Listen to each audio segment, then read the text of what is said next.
आज हम संस्कृत में पाठ 9 देखेंगे, सप्तभगिन्यः, जिसका अर्थ होता है सप्तभगिनियाँ का मतलब होता है 7 बहनें। सप्तभगिनियाँ यह एक उपनाम है। उत्तर पूर्व के 7 राज्य विशेष को उक्त उपाधि दी गई है। इन राज्यों का प्राकृतिक सौंदर्य अत्यंत विलक्षण है। इन्हीं के सांस्कृतिक और सामाजिक वैशिष्ट्य को ध्यान में रखकर प्रस्तुत पाठ का सृजन किया गया है। तो पाठ को शुरू करने से पहले हम पाठ के शब्दार्थ को एक बार पढ़ लेंगे, ताकि उससे पाठ का अनुवाद करना हमारे लिए आसान हो जाएगा। चलते हैं हम पाठ की ओर। अध्यापिका। सुप्रभातम। तो सुप्रभातम का मतलब होता है सुबह का नमस्कार या प्रातःकाल का शुभ हो। छात्रः। छात्रा मतलब सुप्रभातम सुप्रभातम। यह कक्षा में बच्चे और टीचर के आपस में वार्तालाप उनका आपस में चल रहा है, और उस चीज़ को दर्शाया गया है यहाँ पर एक नाटक के माध्यम से। अध्यापिका। भवतु अधः किं पठनीयम्। आज हम क्या पढ़ेंगे। अधः किं पठनीयम् मतलब आज हम क्या पढ़ेंगे। छात्रा। वयं सर्वे स्वदेशः राज्यानां विषयः ज्ञातुम् इच्छामः। छात्राएं बोलती है आज हम सभी अपने देश के राज्यों के विषय में जानना चाहते हैं। बच्चे बोल रहे हैं कि आज हम सब अपने राज्य के विषयों के बारे में जानना चाहते हैं। अध्यापिका। शोभनं वदत् अस्माकं देशे कति राज्यानि सन्ति। अध्यापिका बोलती है सुंदर बोलो, हमारे देश में कितने राज्य हैं। सायरा।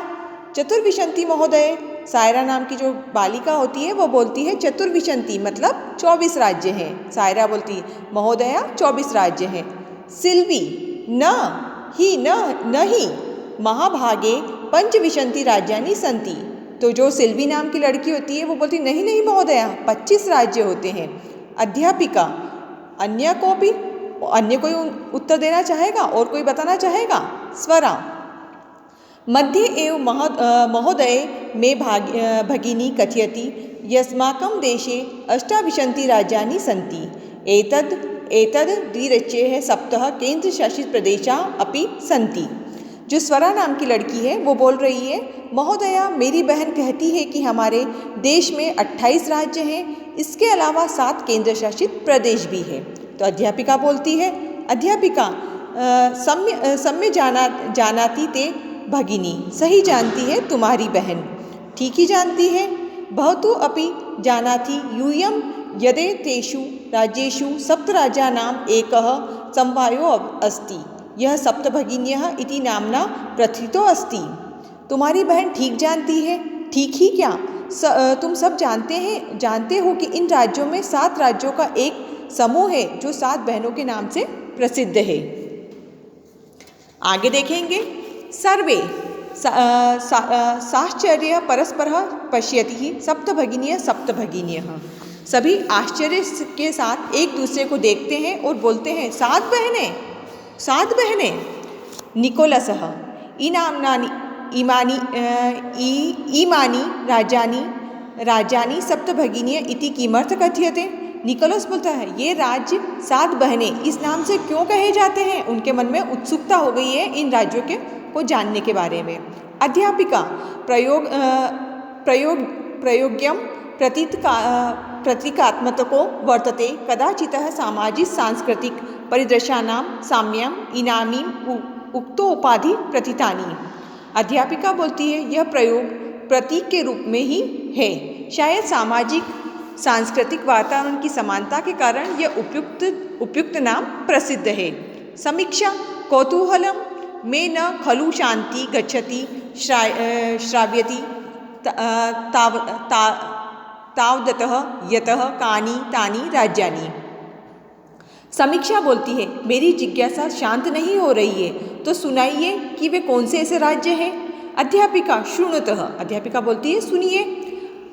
अद्वयं मंत्रम चेवह न त्रियुक्तम तथा द्वयं सप्तराज्य समूहो अपि भगिनी सप्तकं मतम। इतम भगिनी सप्तके इनामिनः राज्यानि सन्ति अरुणाचल प्रदेश, असम, मणिपुरम, मिजोरम, मेघालय, नागालैंड, त्रिपुरा चेति। यद्यपि क्षेत्रपरिमाणे इनामीन लघूनि वर्तते, तथापि गुणगौरव दृष्टवां बृहत्राणि प्रतीयन्ते। आगे आगे अध्यापिका बोलती है, सुनो, अ से प्रारंभ होने वाले 2, म से प्रारंभ होने वाले 3 और न एवं त्री से युक्त 2 ही 7 बहनों के रूप में माने गए हैं, ऐसे राज्य हैं। इस प्रकार 7 बहनों के रूप में ये राज्य है अरुणाचल प्रदेश, असम, मणिपुर, मिजोरम, मेघालय, नागालैंड और त्रिपुरा। जबकि क्षेत्रफल के हिसाब से ये छोटे हैं, तो भी गुण और गौरव की दृष्टि से ये बहुत बड़े प्रतीत होते हैं। मतलब इनका गुण और जो गौरव है वो इतना बड़ा और विशाल है कि इसकी वजह से ये राज्य जाने जाते हैं। सर्वे कथम कथम, सभी पूछते हैं कैसे कैसे।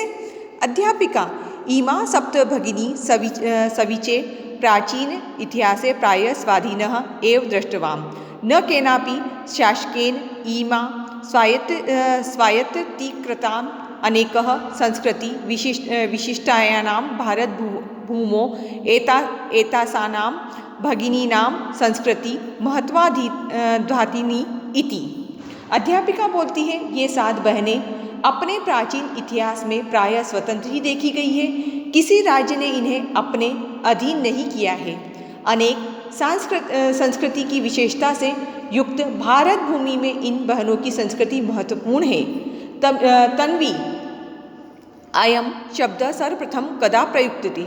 तन्वी पूछती है, यह शब्द सबसे पहले कब प्रयुक्त हुआ, कब प्रयोग में आया यह शब्द। अध्यापिका, श्रुत मधुर शब्दों अयम सर्वप्रथम विगत शताब्दे द्विसप्तति मते वर्षे त्रिपुरा राज्य उद्घाटनो क्रमेण केनापि प्रवर्तति। अस्मिन्नेव काले एतेषां राज्यानां पुनः संगणकं विहितम्।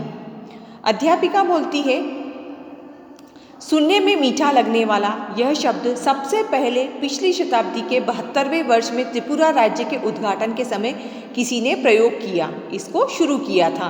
इस समय इन राज्यों का फिर से गठन हुआ था। स्वरा, अयम किमपि वैशिष्ट्यमति एतेषां। स्वरा बोलती है, इनकी और दूसरी भी कोई और विशेषताएं हैं क्या। अध्यापिका, नूनम अस्ति एव पर्वत वृक्ष पुष्प प्रभृति भी प्राकृतिक संपदति सुसमृद्धानि सन्ति। इदानीं राज्यानि भारतवर्षे च पुष्पः स्तब्धक सदृशानि विराजयन्ते एतानि।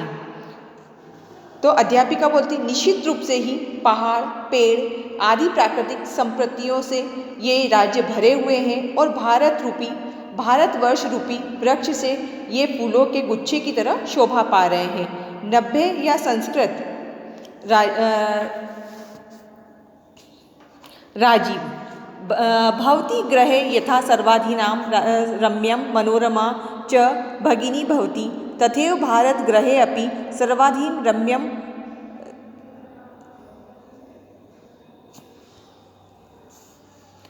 सर्वाधि इव संप्रतिम सर्वाधि इव रम्यम इमा सप्तभगिनी संति। राजीव, हे महोदया, जैसे घर में सबसे अधिक प्यारी और मन को अच्छी लगने वाली बहनें होती है, वैसे ही भारत रूपी घर में भी सबसे अधिक प्यार से 7 बहनें हैं। अध्यापिका,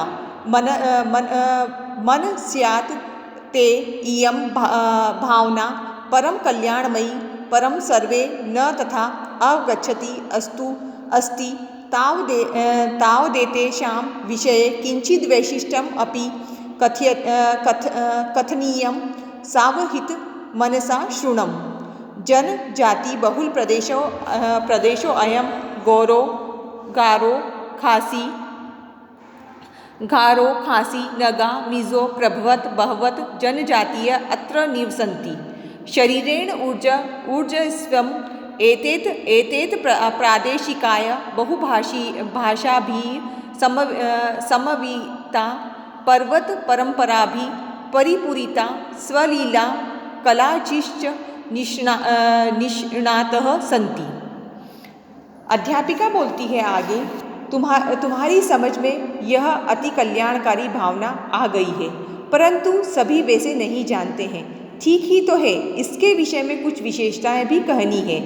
सावधान मन से सुनिए। यह प्रदेश जनजातियों से युक्त है। गारो, खासी, नगा, मिज़ो आदि बहुत सी जनजातियाँ यहाँ निवास करती है। शरीर से शक्तिशाली इस प्रदेश के निवासी बहुत भाषाओं से युक्त, पर्वतों की परंपराओं से भरे हुए, अपनी क्रिया और कलाओं से में कुशल है।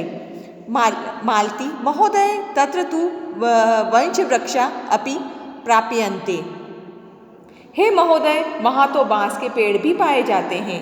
अध्यापिका आम प्रदेशो अस्मि हस्तशिल्पानां बाहुल्य वर्तते। आवस्त्र भूषणभ्यः गृहनिर्माणपर्यन्तः प्रायः वंशवृक्ष निर्मितानां वस्तूनाम् उपयोगः क्रियन्ते। यतो हि अत्र वंशवृक्षाणां प्राचुर्यं विद्यते। साम्प्रतं वंशोद्योगम् अयम् अंतर्राष्ट्रीय ख्याति अवाप्तो अस्ति। अध्यापिका बोलती है, हाँ, इस प्रदेश में हस्तशिल्पों की बहुलता है। वस्त्रों और आभूषणों से लेकर घर को बनाने तक अधिकतर बाँस के वृक्षों से बनी वस्तुओं का प्रयोग किया जाता है, क्योंकि यहाँ बाँस के वृक्षों की अधिकता है। इस समय यह बाँस का व्यवसाय अंतर्राष्ट्रीय स्तर की प्रसिद्धि को पा चुका है। अभिनव बोलता है, भगिनी प्रदेशो अयम बृहकर्षः इति प्रतीयते। अभिनव बोलता है, यह बहनों का प्रदेश बहुत सुंदर प्रतीत होता है।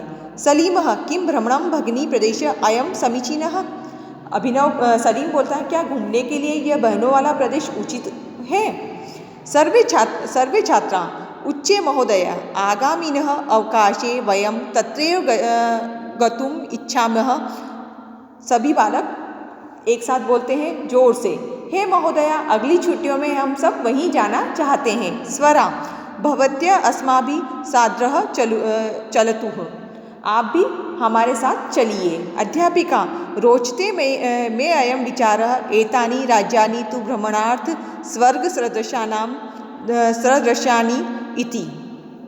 मुझे यह विचार अच्छा लगता है। यह राज्य भ्रमण के लिए स्वर्ग के समान है। धन्यवाद।